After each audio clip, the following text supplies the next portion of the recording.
Page 128, deuxième paragraphe. On était à propos où on a parlé de Nahar Dinor, on est au milieu du paragraphe, où c'est marqué. Hu mashama katov eretz ra'asha gam shamayim natfu min Hashem. Vomel ukarata shamim yarata mipnei harim yuzalu. Kosheken ben adam sheraui shirgezu virashu biyadam. On voit des versets dans Yeshaya, à combien les malachim, ils ont peur de Akadosh Baruch Hu. Déjà les malachim qui n'ont pas de Yetzer Hara, pas de Avera, pas de manger, pas de boire, pas de ta'avot. Ils sont kulo ro'ed, ils tremblent devant Dieu. Un homme qui mange, qui boit, qui dort, qui est ta'avot, qui voit ce qu'il ne faut pas, qui entend ce qu'il ne doit pas voir, entendre, qu'il n'a pas peur de Akadosh Baruch Hu. Fait nakel haem la'asot eze davar. Un malach, il est dans l'impossibilité de bouger sans Dieu, sans la volonté d'Hachem. Un malach, Hachem me dit, tu fais A, il fait Ba, il peut même pas faire B. Nous, qu'on peut faire B, on peut se tromper, on peut avoir la possibilité de faire une Avera. Comment on va pas avoir peur d'Akadosh Baruch Hu? Ve'u ma she'amar Eliphaz le Iyov. Qui est Eliphaz? Eliphaz, il est un copain de Iyov. Juste une petite parenthèse. Vous savez, la Gemara elle dit qui c'était qui Iyov. Il y a une machloket qui était Iyov. Est-ce que Iyov était un personnage fictif qui a jamais existé? C'est seulement un machal que Moshe Rabbeinu il a inventé. Virtuel. Ou bien virtuel, qu'on a expliqué imaginatif. C'est un machal. Ou bien, non, Iyov, ça a vraiment existé. Et s'il a existé, à quel moment il était? Et pourquoi Iyov, il a tellement été meyoussar, il a eu de souffrances. La Gemara nous enseigne dans Masechet Baba Batra, la fin du premier Pérec, la Gemara dit la chose suivante. Il est venu un jour, Iyov, il avait des enfants, il avait une femme, il avait de l'argent, il avait tout ce qu'il avait. Il est venu le Yetzer Hara, il a dit à Dieu, Dieu, tu sais pourquoi Iyov il te sert? Tu sais pourquoi Iyov, il est tzaddik? Parce qu'il a tout. Tu lui as donné une femme, des enfants, des garçons, des filles, des animaux, des terrains. Tu vois, si tu vas commencer à toucher à Iyov, il va plus te croire en Dieu. Dieu, il va dire à Iyov, pas de problème. Va, prends-lui tout. Sauf sa vie. C'est tout ce que, et il va venir Iyov, Yetzer Hara, il va lui prendre sa femme, il va prendre ses enfants, il va prendre ses terrains, ses moutons, il y a des maladies, tout. Et le but de Iyov, c'est de voir comment Iyov il réagit à travers les souffrances. C'est ça tout Iyov. Mais il y a une chose que le Yetzer Hara il lui a pas pris. C'est quoi? C'est les amis. Et tout le monde demande la question, je comprends pas. Si le Hachem il a permis au Yetzer Hara de tout lui prendre, sauf la vie, comment ça se fait qu'il lui a pas pris les amis? Et les Moussar ils disent, de là on voit combien l'importance d'avoir un ami. Que le Yetzer Hara il savait que s'il lui prenait les amis, il lui prenait la vie. Comment un homme, il arrive à survivre les épreuves? Une des choses que l'homme, il arrive, le plus important, c'est d'avoir des bons amis. C'est pour rien qu'un Mishnah dit, Kane lecha chaver, achète-toi un ami. Le Yetzer Hara, il a pris tout à Iyov, mais pas un ami. Un bon ami, il est valable et il est ce qui donne à la personne la possibilité de pouvoir avancer. Alors Eliphaz, il a dit à Iyov, Ma enosh ki yitzdak, ki yizke. Iyov, il a dit Eliphaz à Iyov, de quoi tu pleures? Est-ce qu'un homme devant Dieu, il peut mériter? Veichi yitzdak yeludisha. Si en vérité un homme, Dieu il irait avec lui, il irait avec le din. Est-ce qu'un homme il passe au din? Toi tu te poses une question, il lui a demandé Eliphaz à Iyov, pourquoi? Est-ce que toi tu mérites tout ce que tu as? Tu manges, tu bois, tu dors, tu vis. Le fait que tu as existé sur terre, déjà, c'est déjà beaucoup plus que par rapport à ce que tu as. Et même si tu as toutes les punitions de Dieu, alors c'est pas suffisant et c'est déjà trop par rapport à ce que tu mérites.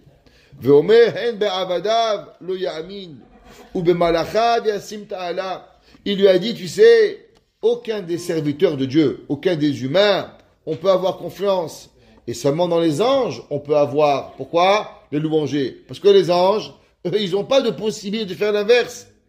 Vehomer, af, shochne, bate chomer. Alors aussi, ceux qui sont faits de matériel.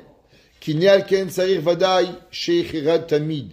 Un homme, il doit avoir peur toute sa vie. Ve'yir'ash kol ha'adam. L'homme, toute sa vie, doit savoir, est-ce que je suis Oved Hashem? Est-ce que je fais bien? Est-ce que je fais pas bien? Comment je suis pas? Comment je prie pas? L'homme, toujours, il regarde, qu'est-ce qu'il a pas? Mais il regarde jamais qu'est-ce que lui fait à Kadosh Baruch Hu. Ou kemamar le Eliyahu. Comme c'est marqué dans Eliyahu, af les autres, ichera libi, veita mimekomo. Comment l'homme, il doit trembler dans son cœur. Il doit se poser la question, est-ce qu'il y a une place pour Hachem? Shimu shamoa berogez kolo. On doit entendre et on doit trembler du son d'Akadosh Baruch Hu. Zot ira mitit shira'u leish chassid, shetial panav tamir resumimenu. L'homme, il doit être comme ça toute sa vie, à avoir. Vous savez, c'est marqué que les Aseret Adiberot, le Mahamad Arsinaï, c'est marqué avec Maradi, Kala de la Pasik, un son qui a jamais arrêté. Hachem, il parle toujours, seulement nous, on n'entend pas. Et l'homme qui a Yirat Shamaïm, il peut entendre encore les sons de Anochi Hachem Elohié, parce que Kadosh Baruch Hu, il est éternel. Et nous, nos péchés, il faut qu'on n'entend pas le son d'Akadosh Baruch Hu. Celui qui a Yirat Shamaïm toute sa vie, il veut s'assurer de faire bien, de connaître bien. Faut pas tomber dans le OCD, obsessif, compulsif, dépression, disorder, que le gars, il sait, je sais pas. Non. Rabbi Nachman, il dit, comment on règle la Yirat Shamaïm avec de pas tomber dans les obsessivités, en apprenant la halakha. Il dit, quand l'homme, il connaît la halakha, il enlève le safek. L'homme, il doit vivre avec la halakha, ce qui est permis, ce qui n'est pas permis, connaître le Shulchan Aruch par cœur, de façon à savoir gérer chaque question. Chelke ha'ira azot emshtaim, il y a cette ira, elle se passe en deux. Aechad, hu ba'ove o atid, il y a bien sûr le présent et le futur. Et non, maintenant comment je dois faire, demain comment je dois faire, ici, deuxième partie, 128. L'homme, il a Yirat Shamaïm, maintenant, comment je dois faire maintenant, comment je dois réagir demain, Ve'asheni ba'avar. On raconte qu'il y avait un jour un homme qui s'appelait Rav Saadia Gaon. Rav Saadia Gaon, c'était le chef du clan d'Israël au début du Xe siècle. Et Rav Saadia Gaon, il était un des vraiment depuis lui qu'on avait fini le Talmud au 5e siècle. Il n'y avait pas un homme qui avait su prendre le Ham Israël et créer une Ahdout et une Torah comme Rav Saadia Gaon. Il s'est battu contre les Karaïtes. Il a été accepté. Il a eu beaucoup de bagarres dans sa vie, le pauvre Rav Saadia Gaon. Et il a remonté la Torah, Rav Saadia Gaon. Et un jour, Rav Saadia Gaon, ses élèves, ils l'ont vu, qu'il faisait teshuva. Tous les jours, il pleurait. Ils ont dit, Rabbi, de quoi tu pleures? De quoi tu pleures? Tu es Ish Kadosh Kadashim. Tu es le saint des saints. En quoi tu fais teshuva? Il va vous raconter. Il dit, dans un de mes voyages, j'ai dû voyager de ville en ville. Et je suis arrivé dans un auberge. Et l'aubergiste, gentil, il m'a reçu. Il m'a donné à manger, il m'a donné à boire, il m'a donné une chambre, très poli, très bien. Et j'étais bien, je suis parti. Et en allant à la synagogue, là-bas, il y a un homme, il m'a reconnu. Waouh, Rabbi, Rav Gaon, toute la ville, ils sont venus, les rabbinim de la ville. Tout le monde, il est venu m'accompagner et me ramener à l'hôtel. Quand l'aubergiste, il a vu ça, le dayan, le rab, le possède de la ville, tout le monde, mais qu'est-ce que vous faites ici?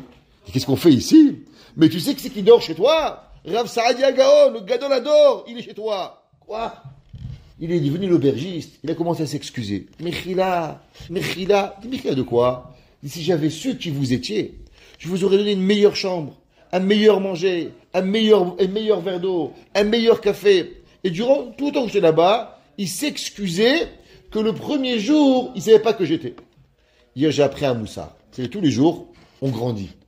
Et tous les jours, on connaît Hachem mieux aujourd'hui que hier. Alors aujourd'hui, on sert Hachem mieux que hier. Alors aujourd'hui, comme je connais mieux Hachem, aujourd'hui par rapport à hier, et hier par rapport à aujourd'hui, j'ai servi moins bien Hachem qu'aujourd'hui. Alors tous les jours, je demande pardon à Hachem. Comment ça se fait que hier, je connais pas Kadosh Baruch Hu comme je le connais aujourd'hui? Alors je fais teshuva. De la même façon que l'aubergiste, il s'est bien occupé de moi. Mais il a dit que s'il avait su qui j'étais, alors il aurait fait mieux. Alors moi aussi, du fait que maintenant, je connais Hachem mieux, alors je demande pardon. Pareil. On avait 10 ans, 12 ans, 13 ans, 15 ans. On a servi Hachem. Comment? Comme on connaissait. Aujourd'hui, Bon Hashem, on apprend du Moussar. Bon Hashem, aujourd'hui, on apprend la Torah. On apprend la Halakha. Tous les jours, on grandit. Et qu'est-ce qui s'est passé hier? Est-ce que tu as fait les mitzvot hier comme aujourd'hui? L'homme, il faut qu'il revienne au passé et qu'il fasse teshuva. Il faut avoir Yirat Shamayim. Comment s'est passé? Comment régler son passé? L'homme, il doit avoir la crainte par rapport à ce qu'il fait ou bien ce qu'il va faire. Peut-être qu'il va faire quelque chose qui n'est pas à la grandeur de Hakadosh Baruch Hu. L'homme, il doit faire attention. Ou kemo shizkati lemala be'avar ou shiedam choshev talmid al ma shekvar asa. L'homme, il doit se demander, peut-être que j'ai fait quelque chose qu'il fallait pas. Je connaissais pas la loi de Ribit, je connaissais pas la loi de Onaa, je connaissais pas tel halachot. Non, je connais. Comment j'ai fait hier, avant-hier, il y a 1 mois, il y a 6 mois. On m'a pas appris. Et j'ai parlé avec un homme hier. Le pauvre, il savait pas. Une halakha. Il dit, mais c'est pas possible. J'ai 40 ans. On m'a pas appris. Ma bar mitzvah. Ce n'est pas une halakha. Ça m'a fait de la peine. Comment il m'a dit, mais comment depuis 30 ans je mets tefilin? Et je sais pas. 27 ans, je mets tefilin, je sais pas. Comment c'est possible? La personne, elle n'est pas obligée de tout savoir. Mais quand on sait, on met pardon à Hachem. Ve'ira ve'id'ag. Il va avoir peur, il va se soucier. Peut-être qu'il a fait quelque chose et il ne savait pas. Un homme, il doit toujours faire attention. Qu'est-ce qu'il arrive? Comment il arrive? Peut-être qu'il a mangé son bochab, il ne connaissait pas, Birkat Hamazon. Il fait teshuva sur ça. Ve'u kinyan baba ben buta. La Gemara dit, comme Baba ben buta, Shaya makriv Hasham talui bechol yom. La Gemara dit qu'il y avait un Tana, il s'appelait Baba ben buta. Baba ben buta, tous les jours, il y a le Beth Amikdash, il y en a un korban. Quel korban? Hasham taloui. Il y a Torah, elle est grande. Je ne sais pas si j'ai accompli tous les mitzvot comme il faut. Alors tous les jours, il y en a un korban. C'est quoi Hasham taloui? Si j'ai fait un péché, que ce péché il soit pardonné, un korban Hasham. Et sinon, alors c'est un korban Edava. Tous les jours, il demandait pardon à Kadosh Baruch Hu. Tous les jours, il dépensait de l'argent, 2000, 3000 $, pour amener une vache. C'est pas gratuit ça. Tous les jours, Baba ben buta, elle est au temple pour demander pardon à Kadosh Baruch Hu. Il n'avait pas fait Navera. Il se doutait peut-être qu'il avait fait. Comme c'est marqué de Yom. Ahal mishte banav ayamashkim ve'ela olot mispar kulam.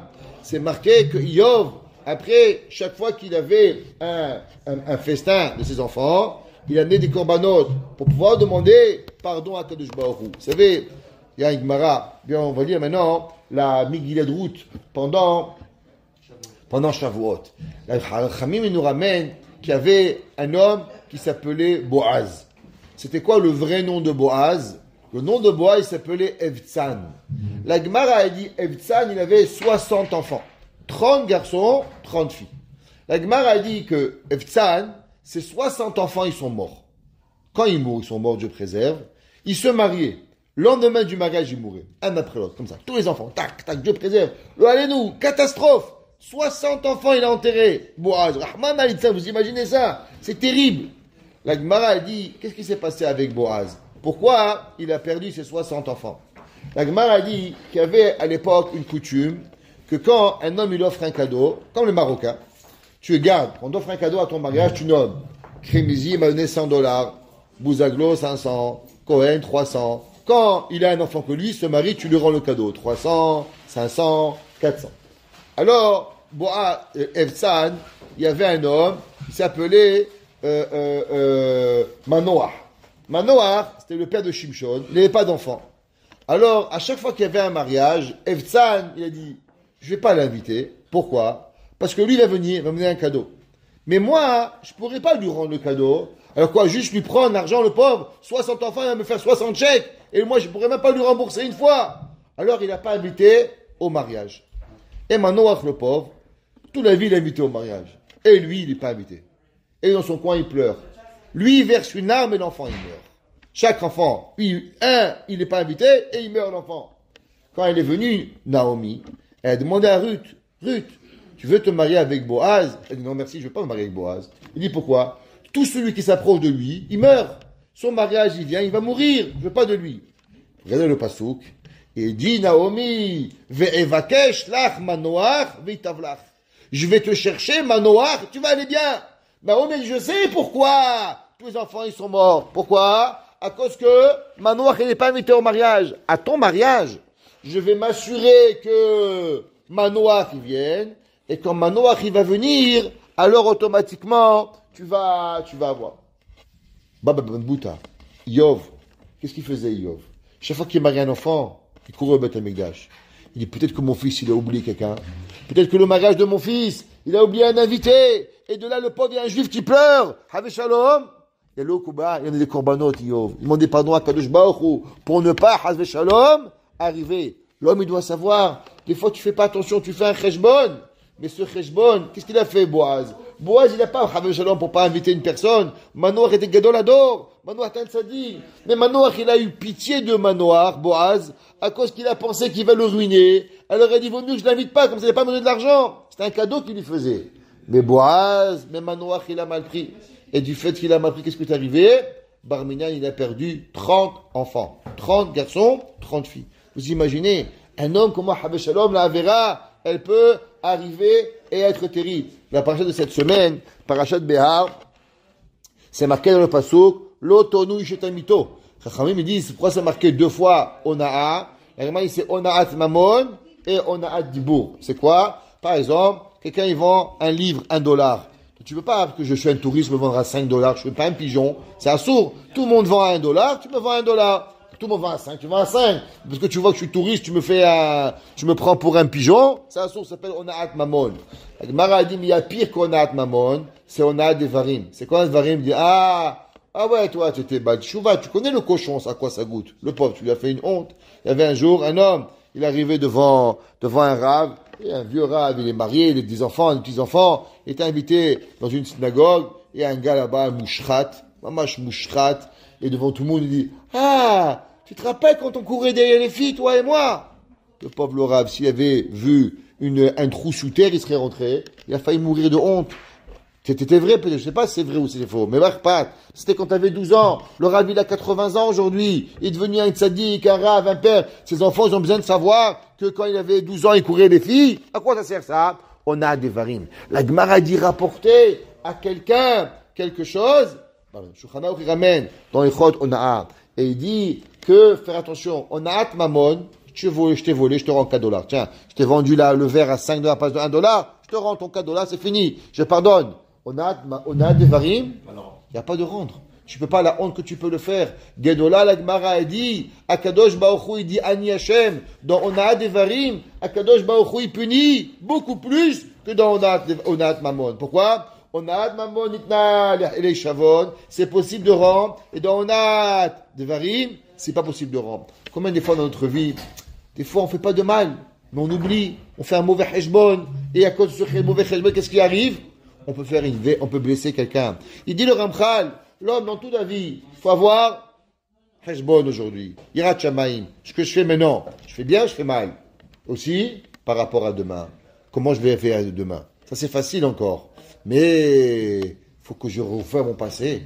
Comment j'ai fait hier, avant-hier? Est-ce que j'ai bien parlé aux gens? Est-ce que je ne me suis pas trompé? Et ça, c'est la personne en Yirat Shamayim. Il faut pas seulement se suffire par rapport à aujourd'hui, pas seulement se suffire par rapport à demain, mais aussi revenir sur son passé. Comment on a parlé, comment on a fait, comment on s'est comporté, pour pouvoir aimer faire teshuva. Comme ce qu'il a dit Rav Sadia Gaon. Chaque jour, je connais Hachem mieux. Je connais Hachem mieux, donc je connais ce qui est permis et ce qui est interdit. Hier, je ne connaissais pas, donc hier, je ne connaissais pas, j'ai fait. Alors, on a fait teshuva. La Gemara dit que chez Mouel, la Gemara, il faisait teshuva. De quoi? Il dit parce que quand il tétait le lait de sa maman, alors avec sa main, il donnait un coup sur la poitrine et il lui avait fait mal. Et quand il faisait teshuva, il se rappelait que quand il était petit bébé, il faisait mal avec sa maman, il avait un tic qui lui frappait sur la poitrine. Alors même sur ça, chez moi, il demandait pardon à sa mère. Vous imaginez jusqu'à où ils allaient les tzadikim?